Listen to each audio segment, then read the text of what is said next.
Boston, San Francisco, Los Angeles, Dallas, etc. And, you know, after that, there are satellite situations. What do I mean by satellite? Well, St. Louis, for example, you can't send a container there, so they get it from Chicago. Milwaukee, you can't send a container there, and they get it from Chicago. And same thing in New York, you can send it to other states, etc., etc.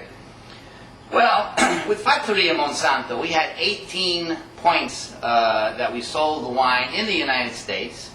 And all I'm going to tell you is that when you go to sell your wines, you also go into areas and go around with the salespeople.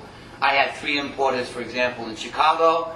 But in Chicago, from 1980 to about 1990, I was affiliated with a very big, it's the biggest Italian restaurant today, and it's called Italian Village on 71 West Monroe in Chicago.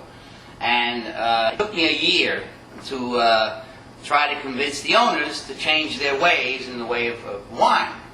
They had 50 wines that were printed by an importer. Now, to try to change something like that is pretty hard to do. It took me a year. And after the year, which I'm not going to tell you the whole story because it would take ages to explain all this stuff to you, after a year, the owner, Ray Capitanini, with his brother, says, you know, Tom, we really like you because you recommend other people's wines you don't even sell. You're interested in selling wines and talking about the best wines, okay?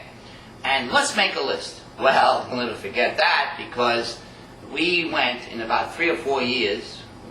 We won the Wine Spectator Award after 3 or 4 years. We reached 1,300 cases, of which, just to let you know, over 300 some odd wines were French in an Italian restaurant. Well, that's another long segment situation. It's very interesting to say the least. Well, anyway, I was with Italian Village. In fact, I had a bedroom in the restaurant. Now, you know anybody had a bedroom in a restaurant? Yes, it's crazy. And so I would, of course, how do you want to say it? Commute, so to speak, from New York to Chicago. I stayed there 3 months, like I do in San Francisco here. I met Lorenzo Petroni, not to digress here, I met Lorenzo Petroni in 1971 when we were selling Riunite Lambrusco with Villa Banfi, which is now called Villa Banfi.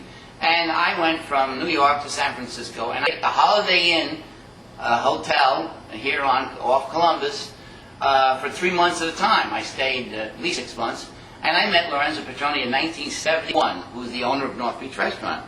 And I've been very, very close with Lorenzo since 1971. I could tell you a lot of stories too. But the important thing is the last 7 or 8 years, we have banded together to make his list an unbelievable list also. We had in this room that you're looking at right now, the bar here, we have a dining room here with, there used to be 80 bins. And then we started splitting them up, and now there's over 400 bins of wine. And we've done a lot of things here. And of course, I'm always in contact with my friend Ray Capitanini from the Italian Village. Just to give you an idea, he sends me a care package, which means everything is going on in Chicago in paper. This restaurant got 5 stars, this, etc., whatever it is. I know everything that goes in Chicago. We were there last year. We went to sell Lorenzo's wine. And just to get that out of the way, Lorenzo's wine, he's been in business 32 years now. And he bought some property, 37 and a half acres.